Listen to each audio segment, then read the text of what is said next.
Okay, this afternoon our interview is with Don A. Traylor. Don was born in Old Town, Maine, October of 1932. He served in the United States Air Force from November of 1951 until November of 1971. Highest rank attained was E6, Tech Sergeant. This interview is conducted at Crowley, Texas on Friday, May the 10th, 2013. My name is Dale Dexheimer. I'm not related to Don in any way. Also in the room is Milton Gibson as our videographer. This interview is conducted for the Veterans History Project at the Library of Congress and also Operation Remember, Burleson, Texas. And with that intro, Don, you can tell us about your 20 years with Uncle Sam. Thank you. It was in many, many ways, after I became an air traffic controller, a very enjoyable career. To the point of only twice in 18 years of controlling airplanes did I not want to get up and go to work.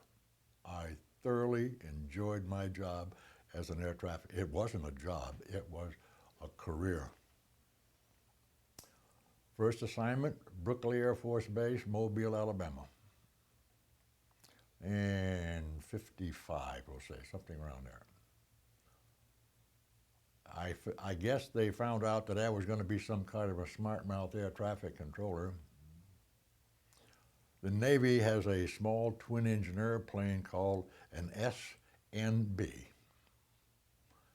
I gave this SNB landing information at Brooklyn. A C-124 Globemaster called a few minutes later wanting the same information, and I gave it to him.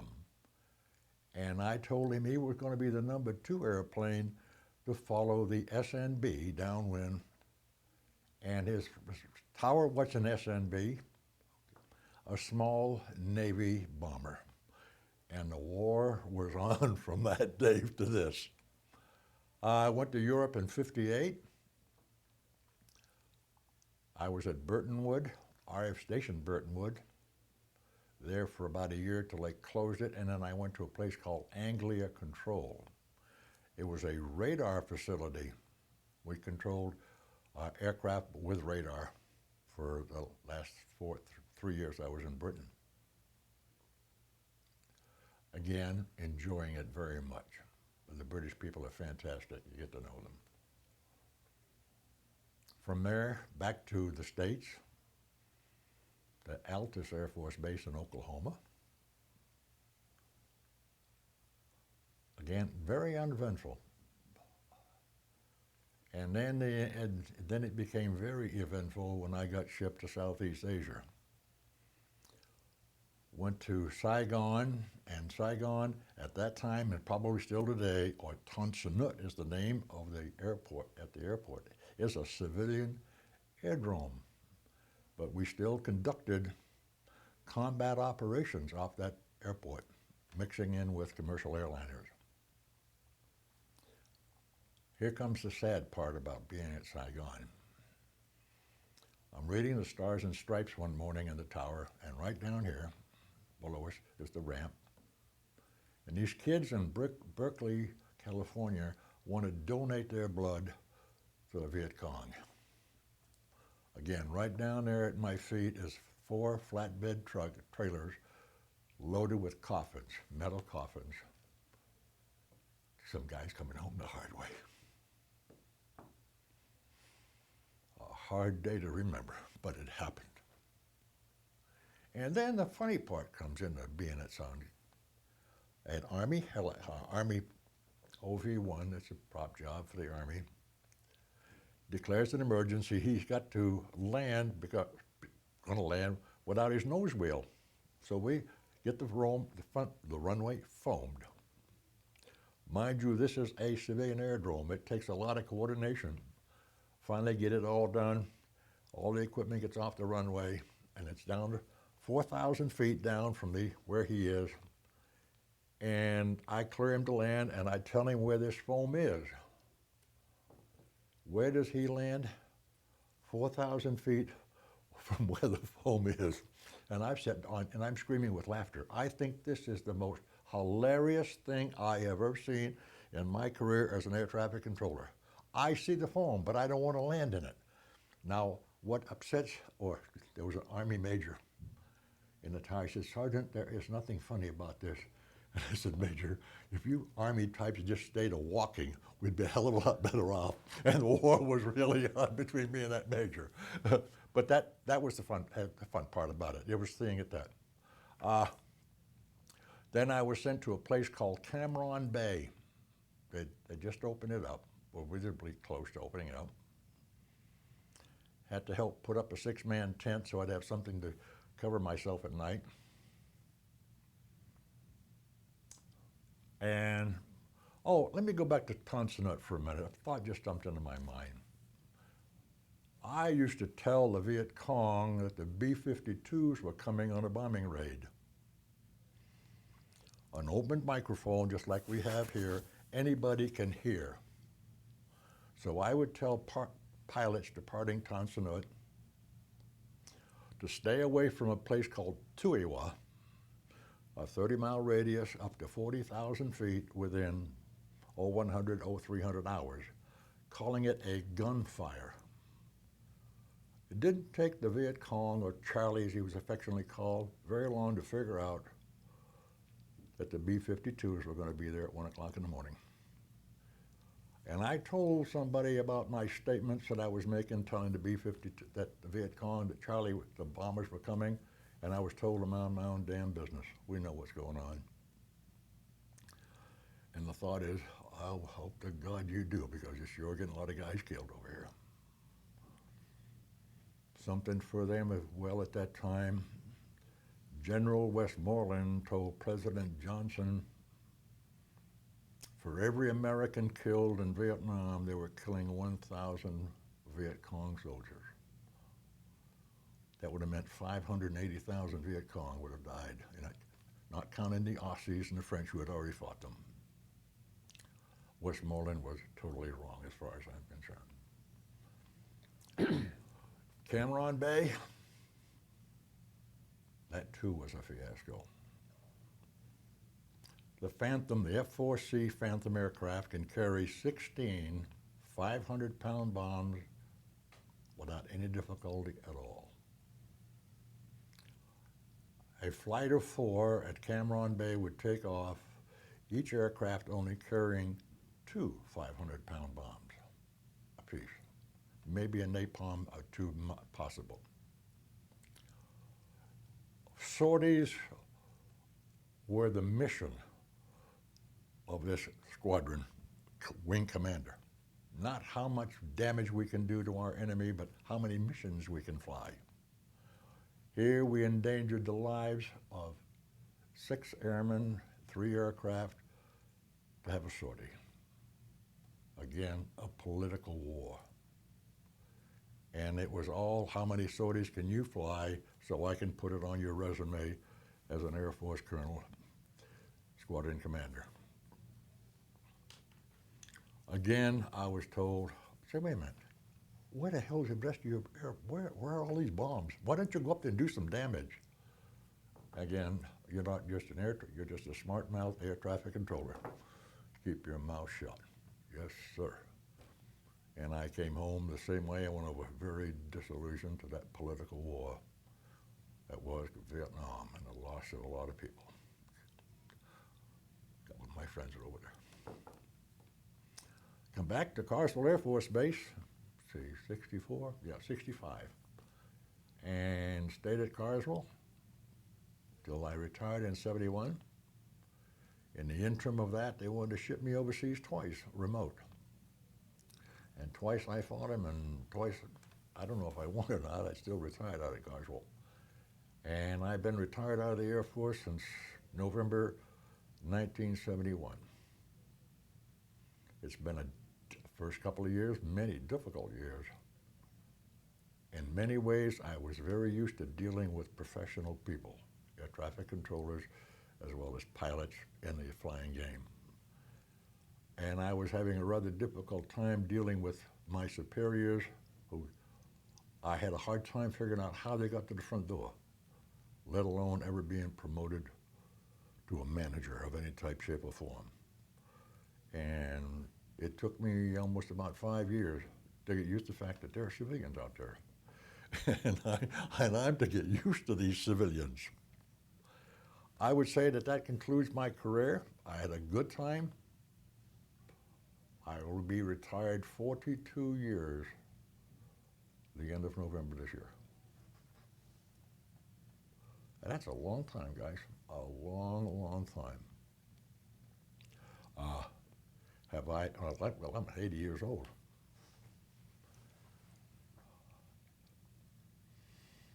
Well, it was a lot of fun. In many, many ways, it was a lot of fun. I think I made an impression on them and on the young people that I trained to be air traffic controllers, to the point that one lady told me she'd never forget me. I was at the VA hospital having surgery. This young lady, I told the gal that I was a military retired. I said, oh, we have one of you people. That's the first thought is, yeah, right. And this young lady comes in and she tells me her name, and I'd forgotten them. And that's when she said, you taught me to be an air traffic controller in 1969. And she said, that's the reason I do now, is not the air traffic controller, but the fact that you taught me that I could be the best there was. And she said, that left, when I come out of the Air Force and went to nursing school, I kept remembering, you can, you can, you can. And she said, guess who did this? You. And so you do leave a mark, sometimes good, sometimes bad, but the Vietnam War, as far as I'm concerned, was like, I guess, many GIs that have will sit at this table, say the most useless piece of bull that we've ever gone through. And our blood brothers that are left came home the hard way. I didn't leave anything in Vietnam except nothing over there belongs to me. Let me go back to the start, Don. Okay. Old Town, Maine. Yep. Your family is, French Canadian by birth. oh, okay. The last name Traylor, I'm adopted. My birth name was Gaillon, Gagnon. My mother and father separated, and my mom married a guy called Joe Traylor, who's my daddy, my stepdaddy. He adopted all of us kids. Okay. So that the last name Traylor comes from. Okay. Not bad. I joke, I kid. And like I said, if I can make you laugh, I've accomplished the job. You go to high school Oh, yeah. in Maine? No, let's see, where did I go to high school at? We moved around quite frequently, and I Your think dad military or something? no, my daddy was in the construction business. Harrison, Ohio. We moved into Harrison, Ohio.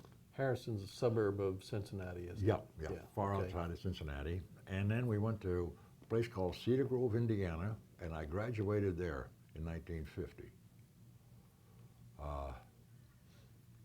And went to work with my daddy here in Cincinnati.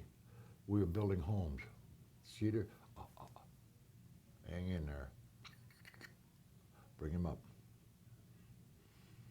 I'm trying to think of that old man's name.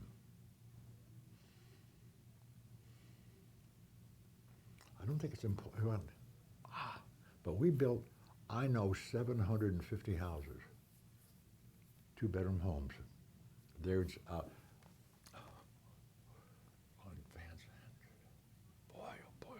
I almost got his name, almost come to the roster, top of the head.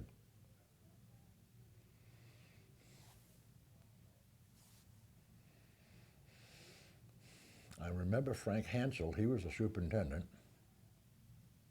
But this man that come out of the Army in the 50s and said, I'll never work for anybody but myself, could just barely write his own name, but he knew how a house should be built so it would last. That was the optimum thing, last. And We built some fantastic homes. Built 750 homes, 2-bedroom, 1 bath. Yep, yep. Were made for the guys coming home from the Korean War types. Okay. That's what it was for. Galbraith was on Galbraith Street in Cincinnati, north end of Cincinnati. Oh, good Lord. What's that man's name? Boy, I can't get it. But we built them, like I said, we would lay foundation for 10 houses at one time with basements. And then go from there. The Reds were still playing at the ballpark before Riverfront. I don't remember what the name of it was. Yeah, it was before Rivers. Oh, okay. Oh boy, are you pushing memories of Cincinnati? See, the only thing about Cincinnati, if you would, they were my late teenage years. Was get up and go to work and come home. There was no fun in the interim of that. Family first. It needed money, so I helped earn the money for this family. I suspect there are a lot of guys my age went through the very same thing I just said. Worked to help support the family. And some of them large families, some of them very large families, but this one here needed help. You went in the Air Force. Well, very Yep. large family. Oh yeah, 7 of us. 7, okay. That's 7 and then mom and dad, or 7 total? 7 and mom and dad. So you had 9 in the house. Yep. Wow.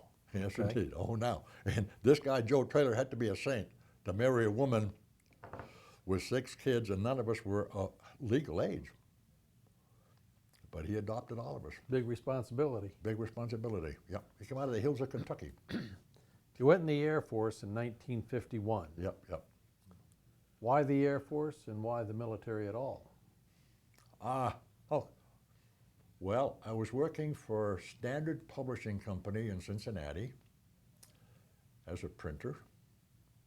I had a folding machine. That's what I was operating, a folding machine. And I get bored very readily. Once I have done something, I don't need to do it a dozen times to master it. That's why the career field as an air traffic controller, it looks like, smells like, but there's nothing the same. It's always different. It looks, again, smells and looks like, but it ain't. I got bored working for them, although they paid well. I was going to be trained downstairs on a printing press. And got 3 of us said, hey, let's go join the military. Oh, okay, sounds like a swinging idea. 3 of us went down, and only one of us got taken. That was me. But I went to Denver Lackland for basic, and then to Denver, and Denver to Randolph Field. And like I said, the first 2 years, I never really had a particular job until I walked into the control tower at Randolph Air Force Base and thought I was at home. I had found me a job in the Air Force, a job I can live with because of this thing, the motion and movement. Okay. You go to Lackland Yep. for basic, which Yep. is 8 weeks, 12 weeks, whatever it was. Yeah. So what do you do for that 10 years that you just or 2 years you just kind of bounce them Yeah, around? I worked for you in your office. I kept records. I was in the link trainer section in Hangar 23 at Randolph, teaching pilots simple stuff that was already there, but it was a job. I kept flying records. Again, absolutely bored to tears. So how did you end up in a control tower that... I said, hey, that looks like a place to go. And I walked over and I climbed the stair. They said, there's no elevators. You weren't authorized or anything? You just decided you'd go take a look? That's it. Yep. Oh, yeah. Okay. And like I said, hi, Don Traylor. Can I sit and watch for a while? Sure. Damn, this is fun. And that was the first thing. This is fun. You had to control. And with that, I thought, I can do this. And we talked about me coming over, changing to work for them in the control tower. No, nobody had any problem. I'm not attached to you or anybody else. And I went to work. I can't remember the squadron, but it was an air traffic tower. Double ACS it was called then, ACS. There was no testing or? Well, that's the trip. I was there for 2 years, and in that career field, you start out as a 3 level. That's a training level. The next promotion is a 5 level, which is a working status. And from there to a 7 level, which is supervisor, to a 9 level, which is superintendent. So they want to take me from this 3 level to the 5 level, which requires transferring orders, etc.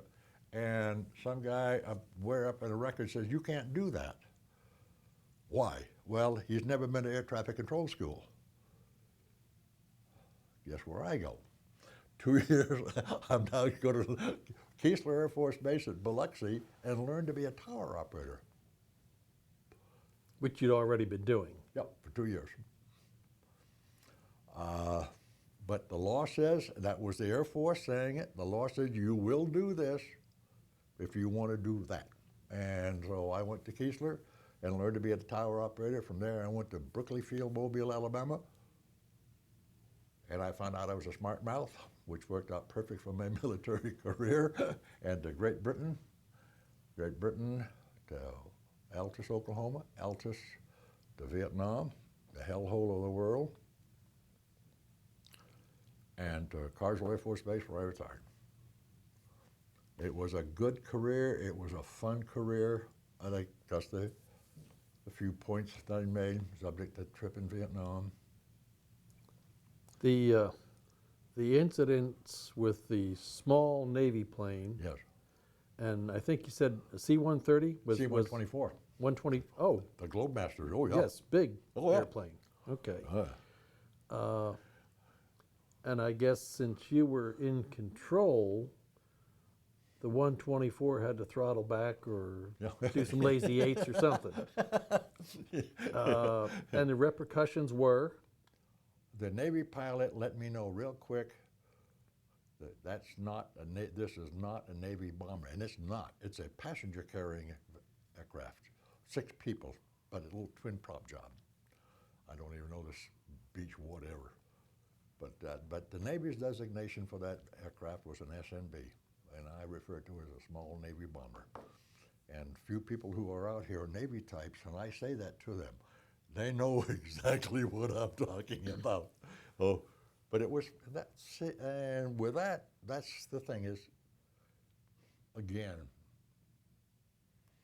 I considered myself the best damn air traffic controller they'd ever had, and there was not going to be a better one.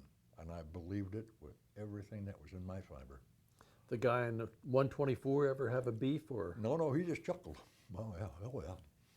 And we go back to the smart mouth.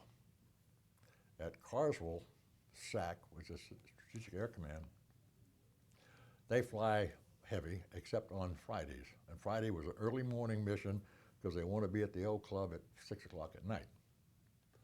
And in the afternoon, it gets kind of hairy at Carswell. B-52s, KC-135s, and then we get the training aircraft out of Lubbock and Randolph, the T-38, which is a high-performance jet trainer. Would mix them in. And this one B-52 pilot called me, he said, Tower, who is this aircraft on the outside downwind? And I said, I come in with a good southern drawl. Well, I don't know, but you all be careful, I'll tell you here.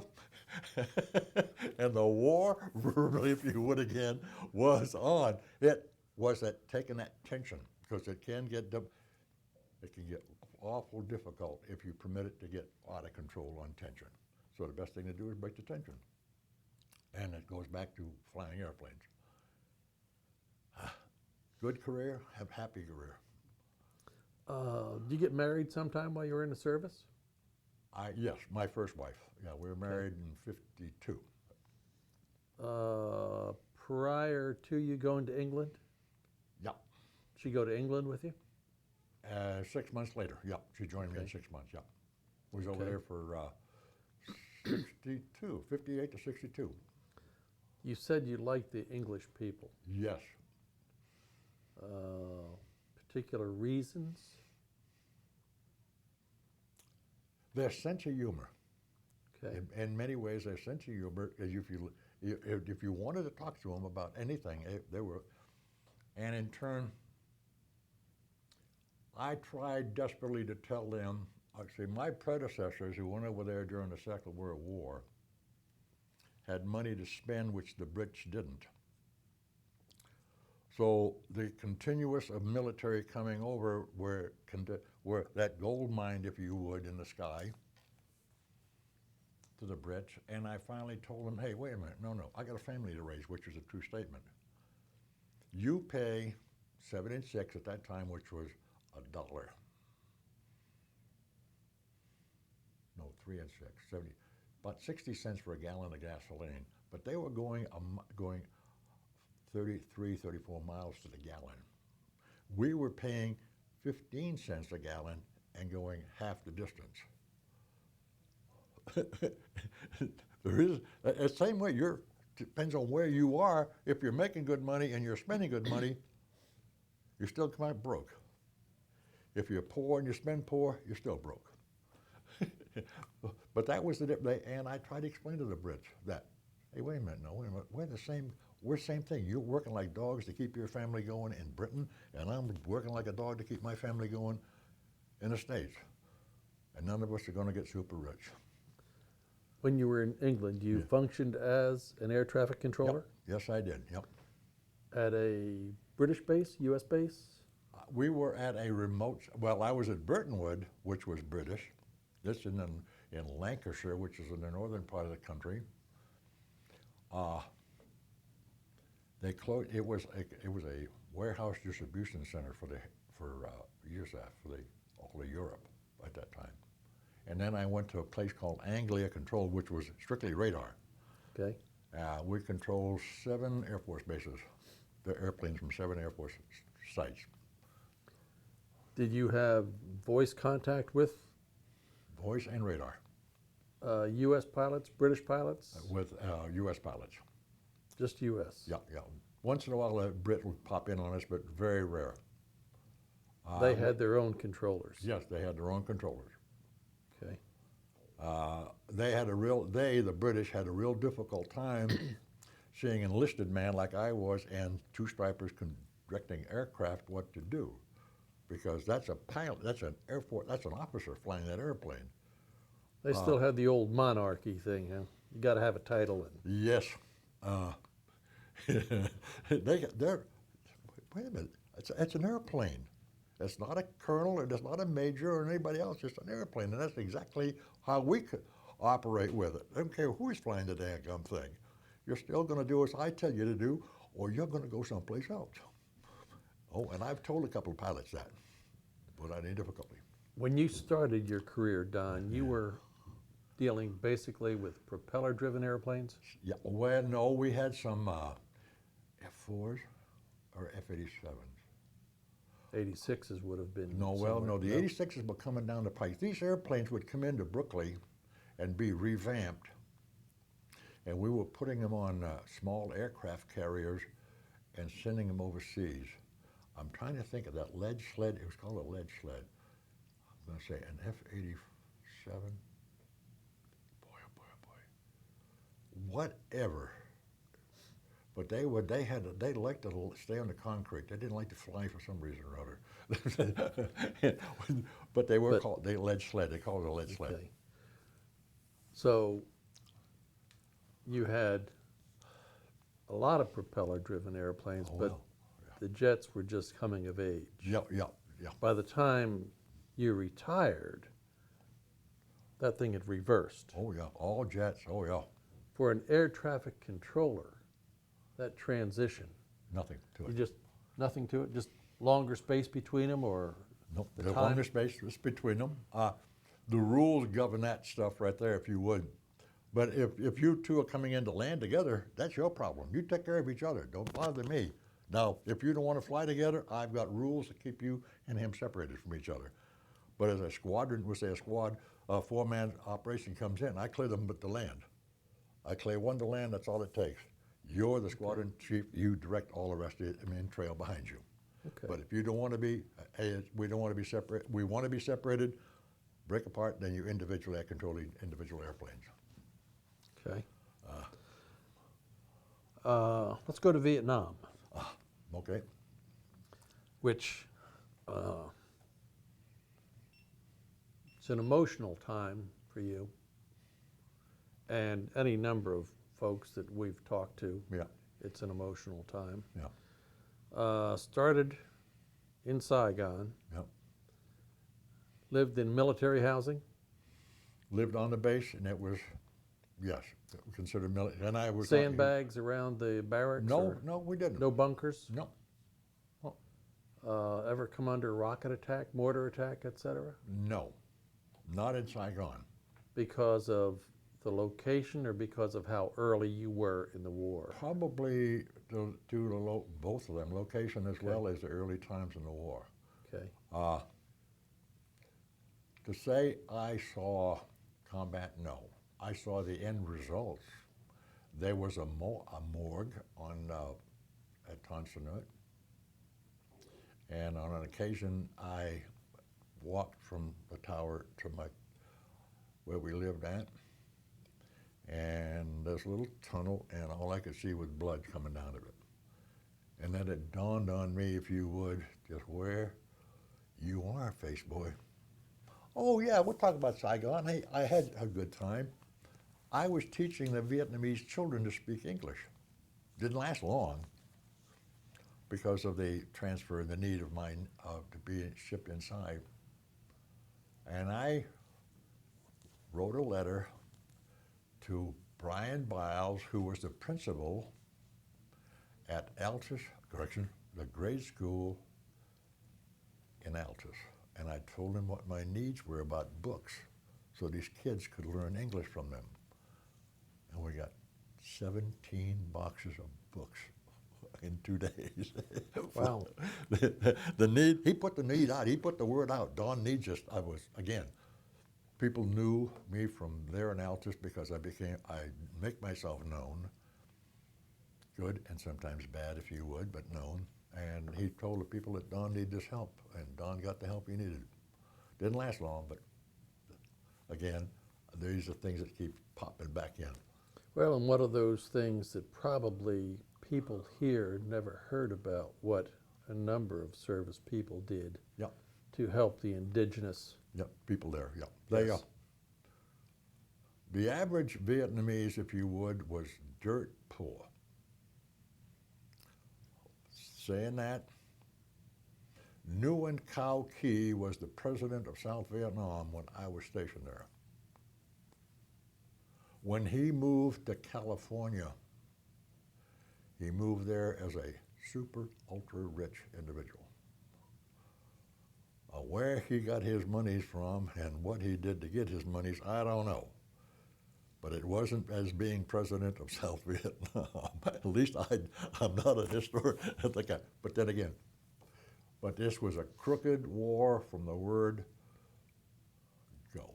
It was run from some place other than the trenches in Vietnam and the war rooms of Vietnam. You touched briefly and kids at Berkeley Yes, yo, yeah, wanting to donate blood to the Viet Cong. to the wrong side. That's right. And it was stacked under your tower yeah, underneath the control. the Yeah. metal boxes Yep. coming Coffins. back. Coffins. There was 3 or 4 tractor trailers, just the trailer themselves, sitting there waiting for an airplane to come in and get loaded on and take the boys home the hard way. And I'm standing up here reading this with them rascals, and I got another word, wanted to donate their blood to the Viet Cong. And there they were. These guys had already donated their blood. And cry, yeah. You rotten, no good, sorry individuals. The other thing you mentioned, you put out over an open mic Yep. to all you civilian guys, stay out of this area, Yep. this time frame, Yep. this geographic area, etc. Yeah. We've heard Yeah. in these interviews a number of things that, as you didn't say exactly the same thing, Don, but war was run by the Pentagon by people who weren't really there, and it's just, if you do enough of these things, it's amazing the horror stories that Oh, yeah. that hear. Yeah. I The played- same could probably be said for Iraq and Afghanistan. Oh yeah, it's another Vietnam. There's no doubt. And the bad thing about Vietnam, can't talk about Korea because it wasn't there, but the Vietnam, we didn't know who Charlie was. He did not dress to say, my name is Viet Cong, where the Second World War people had a different uniform to fight, if you would. In Vietnam, they did not have a uniform to fight. And Iraq and Afghanistan is the same thing. Going right along with that, I play poker with a guy who was a B-52 pilot during the Vietnam era, and he was on Taiwan, Taipei. And he would come from there on a bombing mission in Saigon, in Vietnam. He had to, what was called, file an IFR flight plan, which is required by ICAO rules, to fly over international water, and he would say that he's leaving Taiwan and he'd be in Vietnam at such and such a time. And all you'd have to do is look up and, oh, we got a B-52 coming. So he told the Viet Cong that he was coming too. Again, this, oh, that's okay, they're dummies. Well, they found out that the Viet Cong were not dummies. They were a tremendous adversary, and 58,000 American GIs found out about it. Unfortunately, but very true. In some ways, I don't think I contributed to the Viet Cong. Yeah, I did. By telling you to stay away from that Tuiwa between 1 and 3, I contributed to your lifespan. Because if you hear me tell him to stay away, you're going to hook him. What did you do after you hung them up? I drove a tractor trailer. Had a ball on that interstate. Yes, indeed. I drove for Joe Wallace Storage Equipment Company here in Fort Worth. Ran out of Fort Worth down to the valley, picked up produce or processed chickens out of Arkansas, and then took them up to Ohio and New York. Again, having a good time. And the only job I had, I thoroughly enjoyed.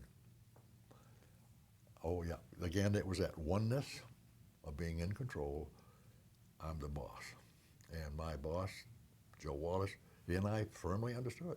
I know you own this truck, but that's my rig. Your name may be on the title, but that's my rig. And he believed it. To the point he paid me a pretty good salary to prove it. Okay, well, Don, we appreciate your time today. Appreciate your time in the military, sir. Thank you. Good to meet you.